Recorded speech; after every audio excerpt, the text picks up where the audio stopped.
Selamat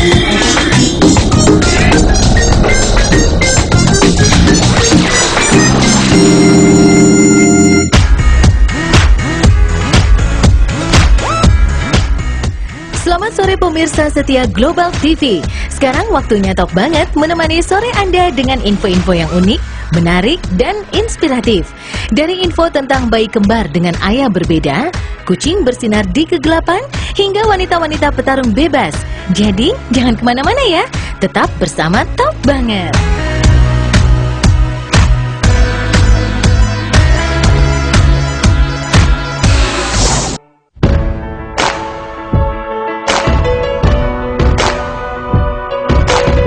Anak kembar yang lahir secara bersamaan tetapi memiliki ayah yang berbeda. Mana mungkin? Tetapi ini adalah peristiwa nyata yang terjadi di Amerika Serikat. Ini bukanlah hal mistik, tapi karena perilaku negatif sang ibu yang membuat si kembar punya ayah berbeda.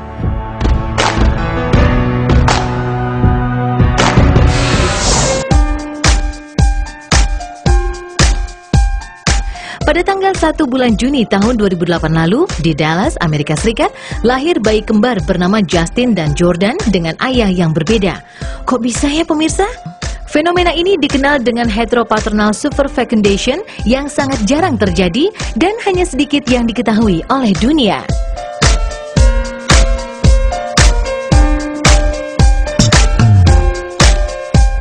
Sang ibu, Mia Washington, menjelaskan bahwa dirinya memiliki bayi kembar, namun mereka berasal dari ayah yang berbeda. Mia Washington dan tunangannya Harrison menyatakan anak kembar mereka memiliki bentuk wajah yang berbeda, dan mereka disarankan untuk melakukan paternity test. Mereka melakukan di Dallas DNA Lab Clear Diagnostic yang menyatakan mereka tidak pernah melihat hal ini sebelumnya. Dan terdapat kemungkinan 99,999% Justin dan Jordan memiliki ayah yang berbeda. Kemungkinan besarnya adalah Jordan anak biologis Harrison dan Justin anak biologis dari hubungan terlarang ibunya dengan pria lain. Dr. Chris Drayling dari Pediatric Association of Dallas mengatakan bahwa wanita bisa melepaskan lebih dari satu sel telur selama masa ovulasi. Dan jika wanita tersebut memiliki hubungan lain pada saat yang berdekatan, kemungkinan sperma dari pasangan yang berbeda bisa mengimbuhi masing-masing sel telur. Sang ayah Harrison mengatakan akan membawa kedua anak tersebut dan dia telah memaafkan perbuatan tunangannya serta berjanji akan tetap bersama dia.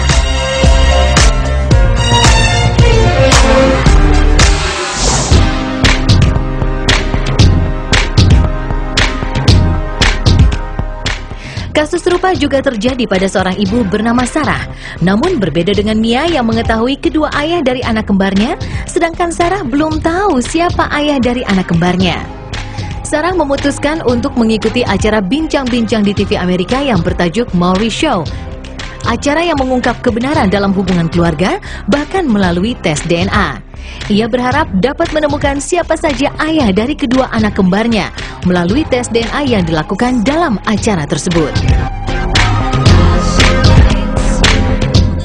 Andrew dan Cameron adalah anak kembar dari Sarah yang belum diketahui siapa ayah kandungnya. Oleh karena itu, Maury Show mendatangkan beberapa lelaki yang pernah berhubungan dan menjadi pasangan Sarah. Andrew, Matt, Shalop, Ryan adalah pasangan Sarah yang dites DNA dalam acara tersebut. Ternyata, hasil dari tes DNA yang dilakukan sangat mengejutkan. Maury menyatakan tidak ada hasil yang membuktikan bahwa semua pasangan laki-laki dari Sarah adalah ayah dari kedua anak kembarnya. Lalu, siapa ayah dari kedua anak kembar tersebut ya pemirsa? Apakah masih ada laki-laki lainnya? Cuma Sarah dan Tuhan yang tahu.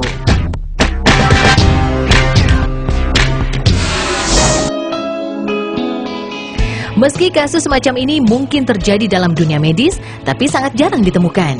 Kasus pertama mencuat pada tahun 1810 lewat pemaparan seorang dokter asal Amerika Serikat. Di dalam buku Williams Obstetrics, Archer memaparkan kasus seorang wanita kulit putih yang melakukan hubungan dengan pria kulit putih dan kulit hitam dalam waktu hampir bersamaan. Hubungan antar ras tersebut menghasilkan bayi kembar yang tidak identik. Satu bayi berkulit putih, sementara kembarannya memiliki jenis kulit percampuran ras kulit putih dan hitam. Meskipun hal ini sangat jarang terjadi pada manusia, heteropaternal superfecundation biasa terjadi pada hewan seperti kucing dan anjing. Fakta ini biasa dikenal dengan professional breeders.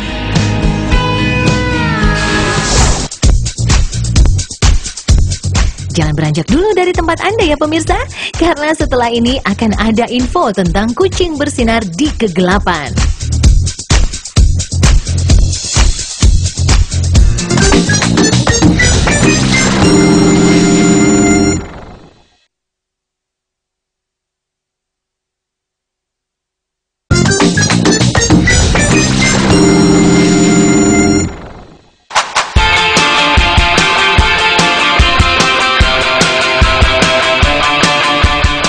Jika barang-barang seperti jam tangan, perhiasan, cairan pewarna, dan benda mati lainnya bersinar di kegelapan, mungkin menjadi hal yang biasa. Namun, bagaimana halnya jika ada makhluk hidup seperti hewan kucing yang bersinar di kegelapan? Wah, pastinya menjadi hal yang keren banget ya pemirsa. Yuk, mari kita saksikan bersama.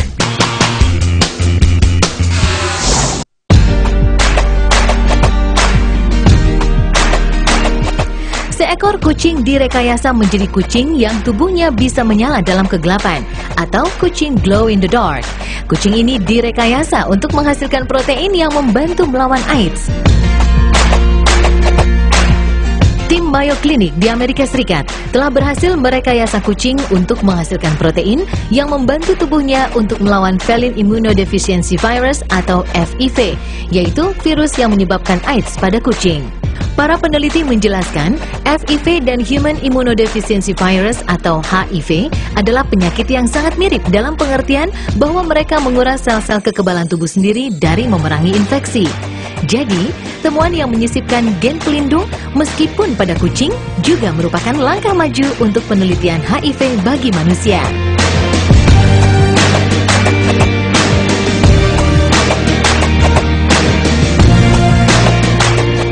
Tim peneliti juga merekayasa gen ubur-ubur ke dalam telur kucing, sehingga mereka bisa melihat apakah rekayasa genetik bekerja. Dalam hal ini, buktinya bisa dilihat dengan kemampuan kucing untuk bersinar dalam gelap. Ini bukan pertama kalinya kucing direkayasa untuk bersinar dalam gelap. Pada tahun 2007 lalu, ilmuwan dari Gyeongsang National University di Korea Selatan juga berhasil mengkloning kucing jenis Angora Turki yang mampu memproduksi RFP atau Red Fluorescent Protein. Hal ini membuat kucing tersebut dapat bersinar dalam kegelapan ketika terpapar sinar ultraviolet. Dari hasil penelitian ini, hanya 2 dari 3 kucing yang mampu bertahan hingga dewasa.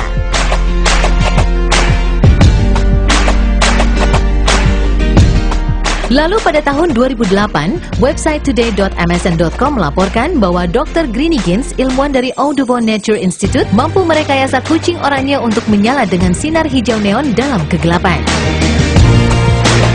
Para ilmuwan juga mengetahui bahwa perlindungan genetik pada kucing dapat ditularkan ke generasi berikutnya. Karena anak kucing yang telah direkayasa ternyata juga mampu memproduksi protein yang melindungi terhadap serangan virus. Namun, masih harus dilihat apakah kucing rekayasa genetik ini sebenarnya mampu melawan FIV meskipun ilmu pengetahuan menjanjikan demikian. Para peneliti menjelaskan bahwa mereka belum melihat bukti pada kucing yang menderita AIDS. Mereka masih harus melakukan studi infeksi yang melibatkan seluruh kucing. Gen pelindung ini diekspresikan dalam organ limfoid kucing, di mana virus AIDS menyebar dan kematian sel sebagian besar bermain. Tujuan dari percobaan tersebut adalah untuk melihat apakah mereka dapat berhasil melakukan implantasi gen, karena menurut mereka, kucing dan manusia memiliki susunan genetik yang sama. Nah, pemirsa top banget, sekarang saatnya Anda mendapatkan informasi yang boleh banget untuk Anda ketahui, yang pastinya top banget.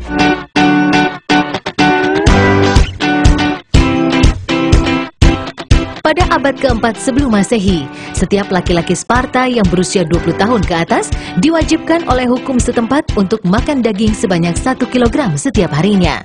Mereka percaya bahwa hal ini akan membuat mereka menjadi seorang yang pemberani.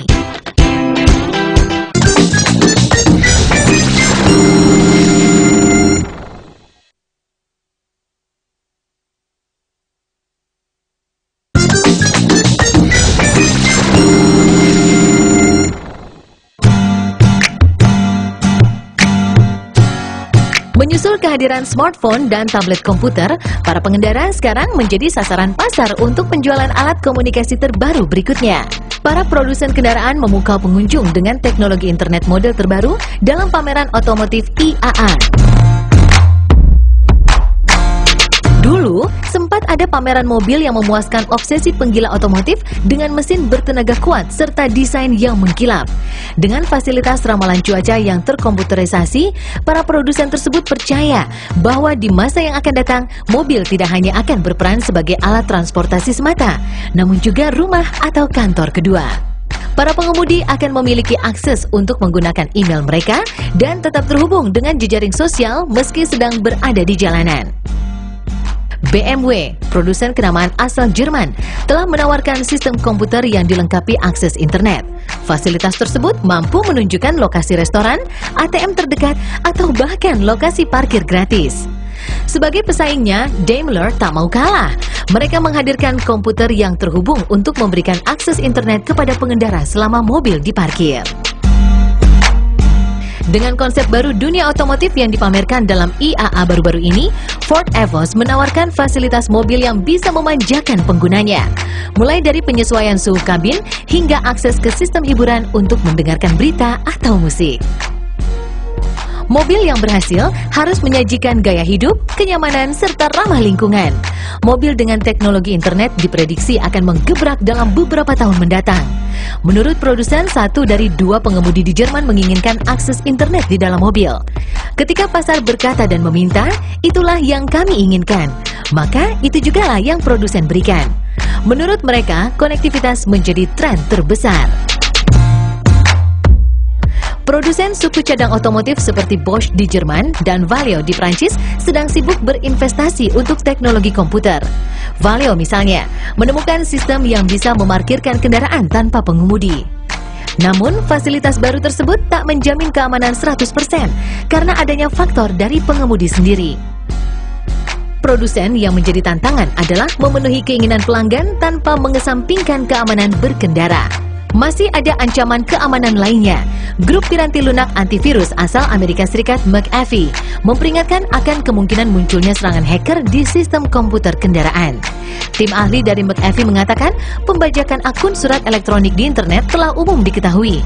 Namun, saat mobil-mobil dibajak, maka kita akan menghadapi masalah sistem keamanan yang serius. Para ahli perlindungan data pun mengingatkan para pengendara mengenai volume data yang tersimpan, terutama di mobil-mobil elektrik yang bisa digunakan untuk melacak keberadaan seseorang. Perusahaan telepon selular terkemuka di Jepang, NTT Docomo, berencana untuk meluncurkan sebuah smartphone yang memiliki kelebihan sensor dan perangkat lunak yang memungkinkan pemiliknya mengukur tingkat radiasi di lingkungan mereka.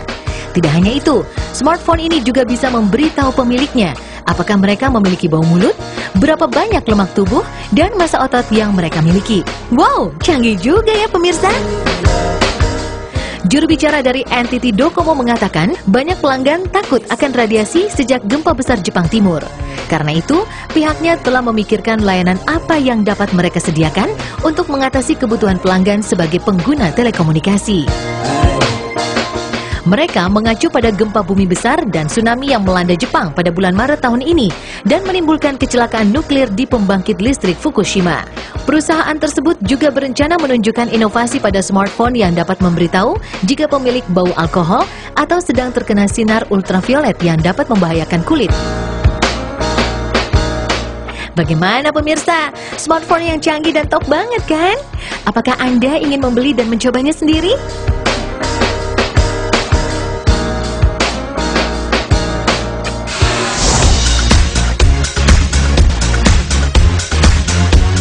Setelah ini, Top Banget akan memberikan informasi seputar wanita-wanita yang berprofesi sebagai petarung bebas. Maka dari itu, jangan beranjak dulu ya pemirsa. Tetaplah bersama Top Banget.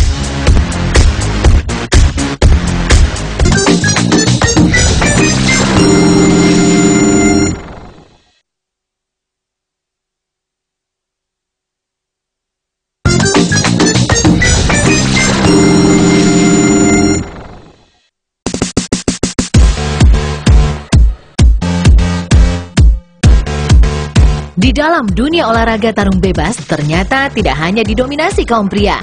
Para kaum hawa juga ada yang berprofesi sebagai petarung bebas.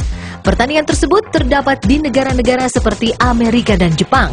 Langsung saja yuk kita lihat petarung-petarung cantik berikut ini.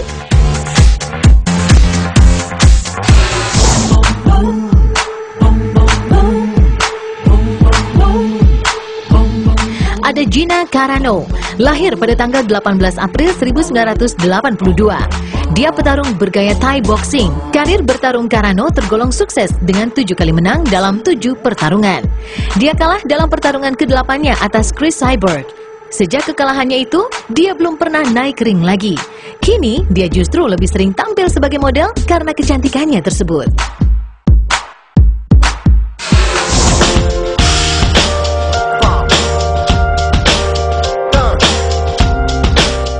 Lalu ada Erin Talkhill. Selain sebagai petarung bebas, Erin juga berprofesi sebagai petinju. Erin sempat kalah KO atas Laila Ali dalam sebuah pertandingan tinju tahun 2005. Erin memang lebih sukses sebagai petarung bebas daripada petinju.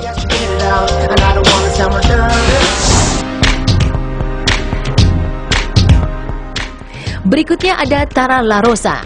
Petarung 33 tahun ini memiliki rekor cukup fantastis dengan 20 kali menang dan 2 kali kalah. Meski usianya tidak muda lagi, Tara LaRosa masih menjadi petarung wanita yang disegani. Kemampuannya dianggap masih layak untuk bersaing dengan petarung yang lebih muda.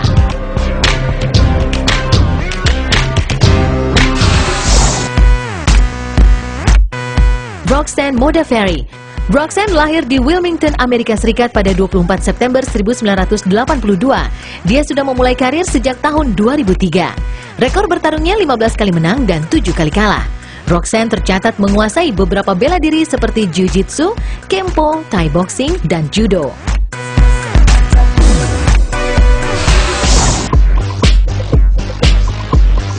Ada Sarah Kaufman, memiliki rekor winning run yang fantastis.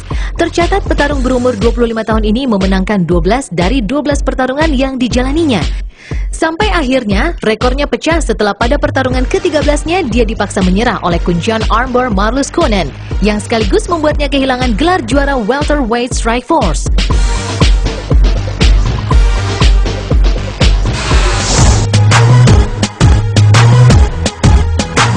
Marlus Conan, lahir 31 Maret 1981. Wanita asal negeri kincir angin ini merupakan pemegang sabuk juara Strikeforce kelas welter. Gelar tersebut didapatnya setelah dia sukses memaksa Sarah Kaufman menyerah. Wanita ini memiliki skill yang terbilang komplit karena mampu bertarung sama baiknya saat stand maupun ground fighting.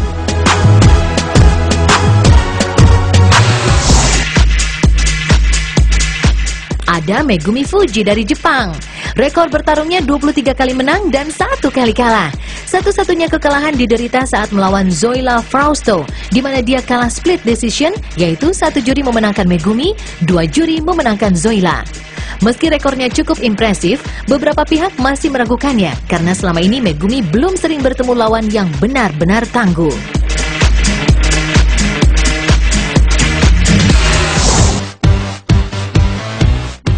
Zoila Frausto. Zoila merupakan petarung dengan style kickboxing. Rekornya 11 kali menang dan 1 kali kalah. Zoila mendapat pujian setelah mengalahkan jawara Jepang Megumi Fujii. Meski Zoila sangat sulit dikalahkan dan mampu membukukan banyak kemenangan, namun 8 dari 11 kemenangannya hanya menang angka. Meski memiliki teknik di atas rata-rata, Zoila kurang memiliki power pada pukulannya sehingga sulit meng-TKO lawan. Yang terakhir, Chris Cyborg Santos.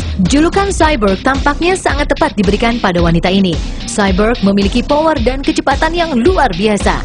Banyak pengamat menganggap Cyborg merupakan petarung wanita terbaik saat ini.